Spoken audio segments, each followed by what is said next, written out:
Hi friends, welcome to my channel. ఈరోజు మన recipe వచ్చి టమోటా బిర్యానీ రైస్ అండి. టేస్ట్ అయితే వేరే లెవెల్ అని చెప్పొచ్చండి. నేను చెప్పిన విధంగా ఇలా ట్రై చేయండి. ఒక కడాయి పెట్టుకొని అది హీట్ అయిన తర్వాత 2 టేబుల్ స్పూన్ అయితే గీ యాడ్ చేస్తున్నాను. గీ హీట్ అయిన తర్వాత కొంచెం అయితే జీలకర్ర, ఒక మరాఠీ మొగ్గ, చెక్క, లవంగ, యాలుకలు, ఒక స్టార్ పువ్వు, ఒక బిర్యానీ ఆకు అన్నీ అయితే వేసి ఒకసారి అయితే మిక్స్ చేసేద్దామండి. ఇదంతా ఫ్రై అయ్యాక ముందుగా కట్ చేసుకున్న ఒక ఆనియన్ అయితే యాడ్ చేస్తున్నాను. ఇందులో కొంచెం కరివేపాకు, కొంచెం సాల్ట్ అయితే వేస్తున్నాను. సాల్ట్ వేయడం వల్ల ఆనియన్ త్వరగా అయితే ఫ్రై అయిపోతుంది. అన్నీ ఒకసారి మిక్స్ చేద్దామండి. ఆనియన్ అయితే మంచిగా ఫ్రై అయిపోయింది. ఇందులో ఒక టేబుల్ స్పూన్ అయితే అల్లం వెల్లుల్లి పేస్ట్ కూడా యాడ్ చేస్తున్నాను. అది కూడా అంతా మిక్స్ చేద్దామండి. అల్లం వెల్లుల్లి పేస్ట్ అండ్ ఆనియన్స్ అయితే అన్నీ మంచిగా అయితే ఫ్రై అయిపోయాయండి. ఒక 4 అయితే టమోటా తీసుకున్నాను, నేను ముందుగా కట్ చేసి పెట్టుకున్నాను. అవైతే ఇందులో యాడ్ చేస్తున్నాను. ఈ టమోటాలను అయితే మెత్తగా అయితే ఉడికే వరకు అయితే ఉడికించుకుందామండి.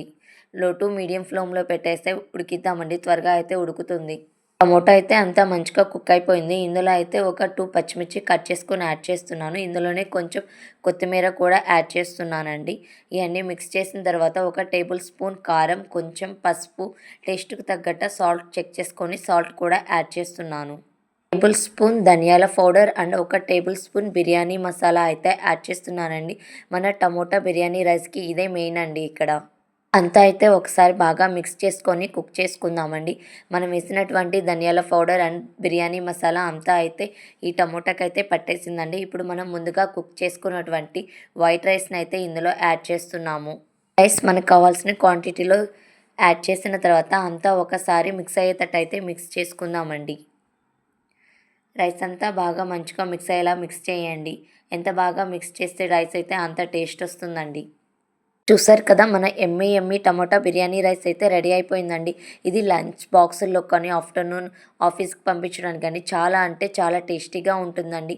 మీ పిల్లలు కానీ హస్బెండ్ కానీ ఒక్క ముద్ద కూడా వదలకుండా అయితే తినేస్తారండి. చూసారు కదా, మన టమోటా బిర్యానీ రైస్ని చూడటానికి ఎంత బాగుందో, తినటానికి కూడా అంతకంటే బాగుంటుందండి. ఇలా అయితే తప్పకుండా ఒకసారి అయితే ట్రై చేయండి. నేను చేసిన ఈ టమోటా బిర్యానీ రైస్ మీకు కానీ నచ్చితే నా వీడియోకి అయితే ఒక లైక్ చేయండి తప్పకుండా.